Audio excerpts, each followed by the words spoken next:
चलो दोस्तों, अब स्टार्ट करते हैं एक नया चैप्टर जिसका नाम है प्रोविज़न एंड रिजर्व्स।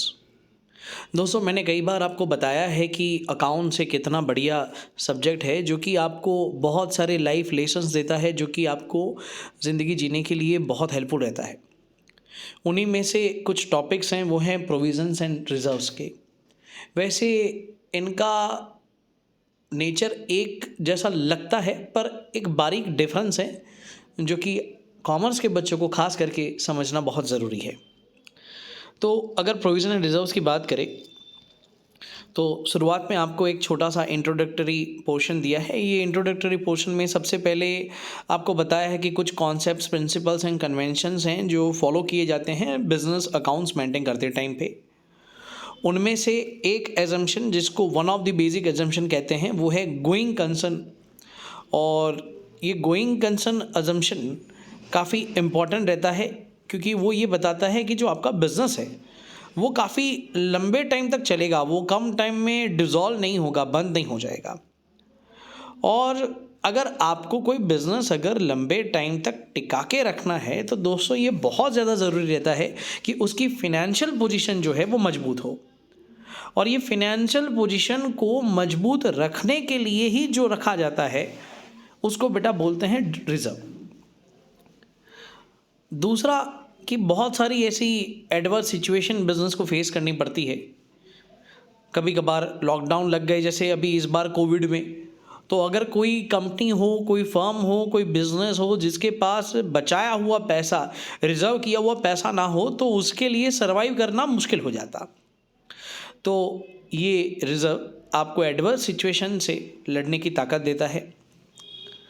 उसके अलावा बच्चों, प्रॉफिट में से कुछ पैसा साइड में रखा जाता है जो कि बिजनेस के कुछ प्रोबेबल एक्सपेंस एंड लॉसेस को पे करने के लिए रखा जाता है, जिसको बेटा बोला जाता है provision.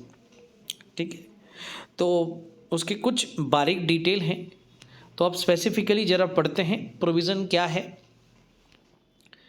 Meaning, characteristics and importance of provision. Meaning की बात करते हैं।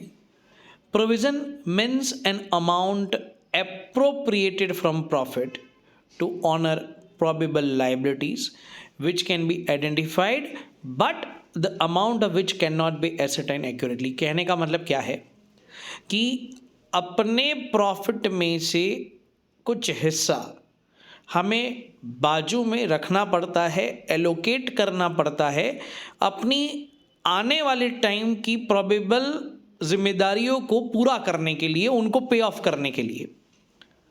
हमें ये ज़रूर पता चल जाता है कि अपनी क्या क्या जिम्मेदारी आ सकती है, पर हमें ये नहीं पता चलता कि एक्यूरेटली कितने रुपए की जिम्मेदारी, मतलब कि फ्यूचर में लायबिलिटी आने वाली है। तो अगर हम इसको समराइज करें, तो पता है पे करना पड़ेगा, पर एग्जैक्ट अमाउंट एक्यूरेटली नहीं पता कि कितना पे करना पड़ेगा।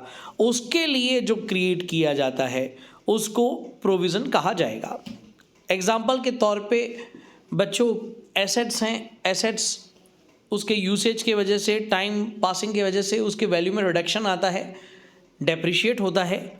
तो वो एग्जैक्टली कितने रुपए का डेप्रिशिएट होगा ये बताना मुश्किल होता है, और इसके लिए एक मेथड भी है, आपने गिनी भी है डेप्रिसिएशन चैप्टर में, provision for depreciation.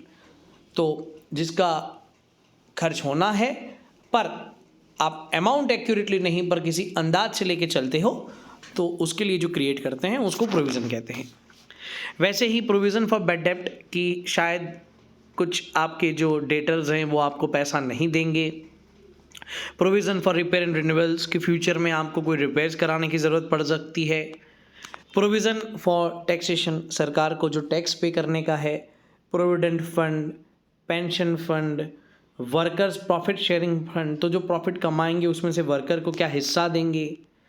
Provision for voluntary retirement scheme, तो बच्चों कुछ कंपनी क्या करती है, अपने एम्प्लॉयज़ को ऑप्शन देती है कि अगर वो पूरे, मतलब कि अपने जो टेन्योर है, अपना जो टर्म है, उसमें जॉब ना करे और अर्ली रिटायरमेंट अगर लेना चाहते हैं अपनी इच्छा से, तो उसको बोलते हैं वॉलंटरली रिटायरमेंट। जैसे वॉलंटियर्स होते हैं जो अपनी इच्छा से सेवा करने के लिए आते हैं, वैसे ही वॉलंटरी रिटायरमेंट मतलब कि वो लोग जो अपनी इच्छा से रिटायरमेंट लेते हैं। अब जो लोग रिटायरमेंट लेते हैं उनको कंपनी को, फर्म को, बिजनेस को कुछ पैसा देना पड़ता है, तो उसको बेटा उसके लिए भी प्रोविज़न करके रखना पड़ता है। इसीलिए this provision is different from liability. Amount of liability is fixed and it is sure to pay. Liability क्या होती है? फिक्स होती है एंड पे करने का है। पर प्रोविज़न में अमाउंट प्रॉफिट में से बाजू में रखा जाता है प्रोबेबल मतलब कि पॉसिबल एक्सपेंस या लॉस के लिए, of which the amount can not be ascertain accurately, कि जिसका अमाउंट जो है वो आप एक्यूरेटली एसरटाइन कर सकते नहीं हो। तो प्रोविज़न का नेचर क्या होता है? तो बच्चों वो क्रेडिट नेचर का होता है। इसलिए देखो यहाँ पे लिखा हुआ है profit and loss account debit to bad debt reserve to provision for depreciation and to provision for taxation, उनको क्रेडिट साइड पे लिखा गया है। अगर आपको याद हो तो जब भी हम बच्चों बैड डेप्ट वाला क्वेश्चन करते हैं तो उसमें बैड डेट रिजर्व जो एडजस्टमेंट वाला होता है उसको P&L के डेबिट साइड पे बैड डेप्ट में जोड़ते हैं, तो ये उसी का एक उदाहरण है। देखो दोस्तों, अब कैरेक्टरिस्टिक्स ऑफ प्रोविज़न की बात करते हैं। Provision is an amount appropriated from profit और income for specific purpose. Appropriate करना मतलब कि जो अपना प्रॉफिट है उसमें से कुछ हिस्सा बाजू में रखना। Provision is an amount appropriated from profit for probable expense और लॉस और लायबिलिटी। तो ये किस चीज़ के लिए बाजू में रखा हुआ है? फ्यूचर में शक्यता वाले खर्चे या फिर कोई जिम्मेदारी के लिए, पर जिसका जो अमाउंट है वो हम एक्यूरेटली पता नहीं लगा सकते, ठीक। और ये P&L में से अप्रोप्रिएट किया जाता है। इम्पॉर्टेंस क्या? तो अगर ऐसे जो प्रोबेबल एक्सपेंस है या लॉस है इसको हम लिखे बिना अगर प्रॉफिट निकालेंगे तो वो सही प्रॉफिट नहीं निकलेगा, वो हमें बिजनेस की सही पोजीशन नहीं बताएगा। इसलिए हमें ये प्रोविज़न करना पड़ता है जो कि बिजनेस की सही P&L की कंडीशन बताए।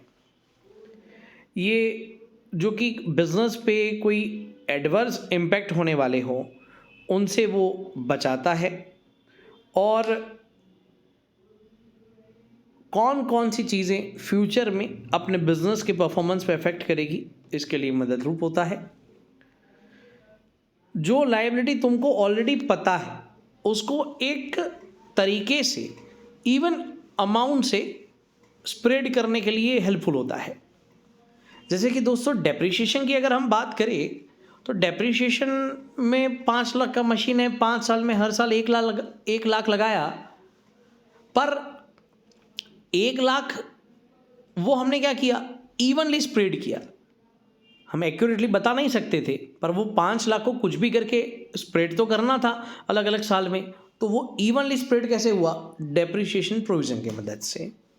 फिर जो going concern and prudent principles हैं अपने, उनको फॉलो करने के लिए वो हेल्पफुल होता है।